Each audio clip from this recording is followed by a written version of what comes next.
السلام علیکم۔ کاش ہم سب ایسا ہو جائے۔ ایک بہت پیاری اور شاندار سچی حکایت جسے پڑھ کر آپ بھی آرزو کرے کہ کاش میرے ملک کے تاجر بلکہ ہم میں سے ہر پر ایسا ہو جائے۔ کہتا ہے 40 سال گزر گئی اس بات کو، لیکن مجھے آج بھی اس دکاندار اور اس دکاندار کے بیٹے کی شکل ہر زاویے سے یاد ہے۔ جیسے ہی میرا مڈل سکول کا نتیجہ اخباروں میں چھپا، میری تو پاؤں زمین پر نہیں ٹک رہی تھی۔ حالانکہ میں نے کوئی معرکہ بھی نہیں مارا تھا، بس 8ویں جماعت کو فرسٹ ڈویژن میں پاس کیا تھا، لیکن مجھے کچھ بھی نہیں سوچ رہا تھا کہ اپنی خوشی کا کیسے اظہار کروں۔ دوسرے دن میں نے منصوبہ بنایا کہ اپنے قصبے سویدا سے دمشق جا کر سیر کر کے آتا ہوں۔ میرے لیے امتحان میں پاس ہونے کا اس سے بڑا جشن نہیں ہو سکتا تھا۔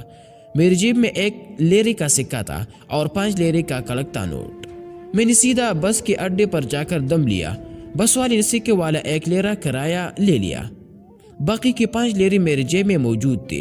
میں نے منصوبہ بنا لیا تھا کہ ان پیسوں سے دمشقی مٹھائی گھر لے کر جاؤں گا اور مزے کروں گا۔ میرا شامی کیک خریدنے کا تو پکا ارادہ تھا۔ دمشق کے بازار ایک سے بڑھ کر ایک خوبصورت، الصالحیہ بازار اور الحمیدیہ بازار کی تو کیا ہی بات تھی۔ وہی جابی گیٹ کے پاس مجھے مٹھائی کی ایک بڑی دکان نظر آئی۔ میں نے اندر جا کر دکاندار سے، جس کے پہلو میں اس کا ایک بیٹا بھی بیٹھا ہوا تھا، کلو کیک، کلو برازق اور 1 کلو غرائبہ مانگا، لیکن جیسے ہی پیسے دینے کے لیے میں نے جیب میں ہاتھ ڈالا تو جیب خالی تھی۔ میرے 5 لیرے جیب میں نہیں تھے۔ میری حالت دیدنی تھی اور شاید میرے چہرے سے یاسیت بھی نظر آ رہی ہوگی۔ میں نے دکاندار سے معذرت کرتے ہوئے کہا، جناب میں کچھ دیر بعد آؤں گا اپنا سامان اٹھانے کے لیے۔ دکاندار نے مسکراتے ہوئے مجھے دیکھا اور کہا، پیسے گھر بلائے ہو؟ میں نے کہا، نہیں، پیسے تو میری جیب میں ہی تھے، پوری 5 لیرے کا 1 ہی نوٹ تھا۔ کدھر رہتے ہو؟ دکاندار نے پوچھا۔ سویدا میں رہتا ہوں، میں نے جواب دیا۔ اچھا، ادھر آؤ، پہلے ذرا بیٹھ لو، تھوڑا آرام کرو۔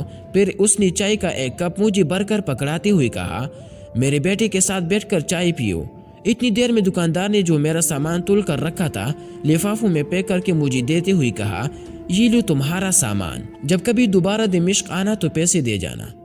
میں نے انکار کرتے ہوئے کہا، سیدی میں نے اتنی جلدی دوبارہ دمشق نہیں آنا، اور پھر یہ چیزیں کوئی ضروری بھی نہیں ہے۔